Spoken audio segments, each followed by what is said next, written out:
Hello everyone. आज मैं लेकर आई हूँ आपके लिए portrait of A lady class 11th का चैप्टर 1 इंग्लिश का, जिसमें मैं आपको ओवरव्यू देने वाली हूँ कि इस चैप्टर में एक्चुअल में होता क्या है। ये जो चैप्टर है ये फर्स्ट चैप्टर है, पहली बात तो सीबीएसई बोर्ड के इंग्लिश बुक का। तो हम जब स्टार्ट करते हैं तो हमें पता होना चाहिए कि इसके राइटर कौन है। राइटर जो है इनके खुशवंत सिंह हैं।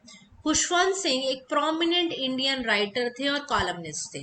कॉलमनिस्ट क्या होता है? जो जर्नल्स वगैरह लिखता हो। तो प्रोमिनेंट इंडियन राइटर भी थे, right. He has return on various themes and issues. उन्होंने काफी मुद्दों पे लिखा और काफी जो भी सोसाइटी में इश्यूज चल रहे थे उन पे उन्होंने लिखा है। In his lessons he gives a detailed account of his grandmother who had a long association with him। इस चैप्टर में क्या राइटर क्या किस चीज का डिटेल्ड अकाउंट दे रहा है? अपनी ग्रैंड मदर का डिटेल्ड अकाउंट दे रहा है, जिसमें वो अपना रिलेशनशिप एसोसिएशन वो कि उससे उसकी दादी का कैसे बनती थी और उसकी रिलेशनशिप कैसी थी वो इस चैप्टर में डिफाइन करता है। अब आप नोटिस करेंगे कि चैप्टर का नाम ही the portrait of a lady है। तो इसमें जो लेडी है जिसके बारे में आपको बताया गया है वो है grand mother, right. The old stout short and little bent grandmother are clad in white clothes and keeps on telling beads of her rosary। इसमें दादी अम्मा जो हैं वो करती क्या है एक्चुअली? जो दादी हैं इसमें, दादी वाइट ड्रेस में, आप पूरे चैप्टर में जो दादी हैं ग्रैंड मदर है वो पूरे वाइट ड्रेस में है, अपनी माला जपती रहती हैं और लिटिल बेंट है, छोटी हाइट की हैं और आगे की तरफ झुकी हुई हैं, शॉर्ट है, स्टाउट है और काफी उनकी उम्र हो चुकी है इसलिए वो ओल्ड है। During their long stay in village the grandmother use to wake up the narrator in the morning and accompanied him to school। जब वो विलेज में रहा करते थे तो ग्रैंड मदर उठाया करती थी नरेटर को कि सुबह उठ जाओ, और उसको अकम्पनी किया करती थी, मतलब उनके साथ स्कूल जाती थी।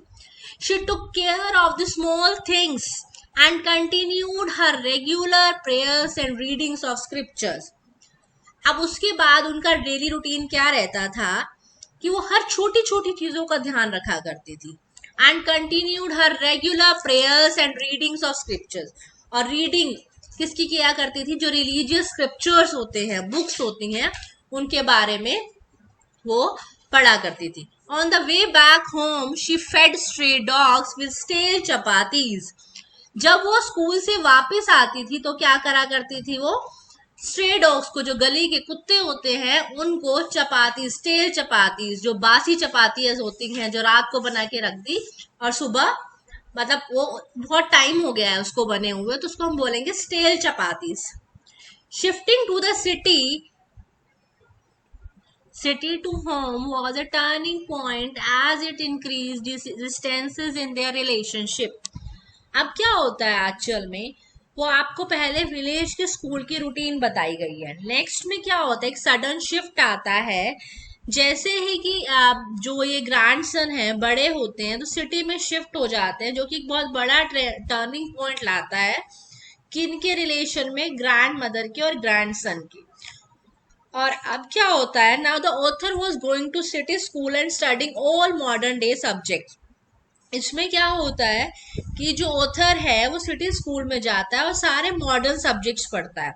ग्रैंड मदर जो है हेल्प नहीं कर पाती है अपने ग्रैंड सन की और बहुत ही डिस्टर्ब्ड फील करती है।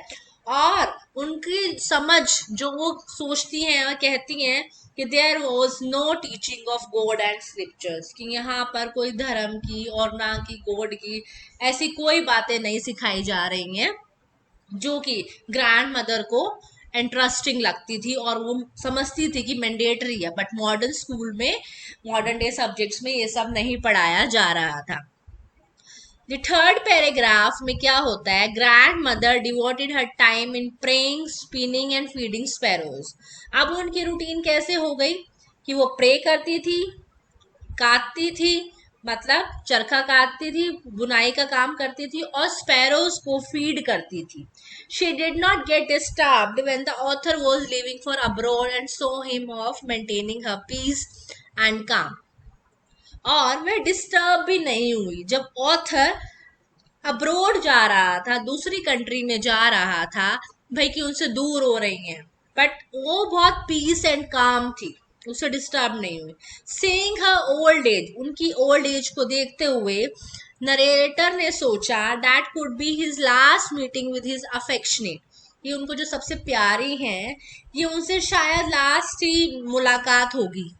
But contrary to this, his thinking, after a span of 5 years, the grandmother was there to receive him. Grandmother, वो जब वो 5 साल के बाद उधर वापस आया तो ग्रैंड मदर वहां पर थी उनको रिसीव करने के लिए. She celebrated her grandson's home, उन्होंने सेलिब्रेट किया कि उनका पोता जो है, ग्रैंड सन है, वो वापस आ गया है. और कैसे उन्होंने, यूजुअल उनका तरीका था ड्रम बजाकर और गाकर उन्होंने अपने ग्रैंडसन का स्वागत किया.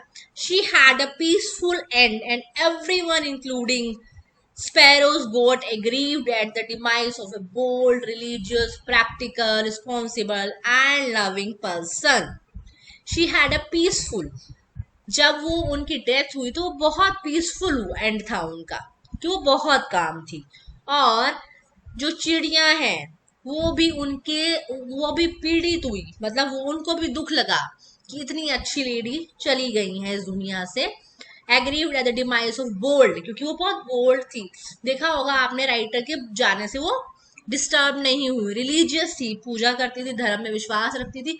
प्रैक्टिकल थी, रिस्पॉन्सिबल, आपने देखा है कि वो अपने डेली टास्क इतनी एज में भी करती थी. और एक लविंग पर्सन थी, जो कि वो ऐसे राइटर की केयर करते हुए आपने देखा होगा. तो चैप्टर का टाइटल है, पूरा फिट होता है इस पे, कि portrait of a lady truly describes the lady. उसके पूरा ही आपको डिस्क्रिप्शन दे देता है कि आजकल में वो कैसी लेडी थी, जो कि उनकी खुशवंत सिंह की ग्रैंड मदर थी. So if you like the chapter, please subscribe the channel and follow for more videos. Thank you so much.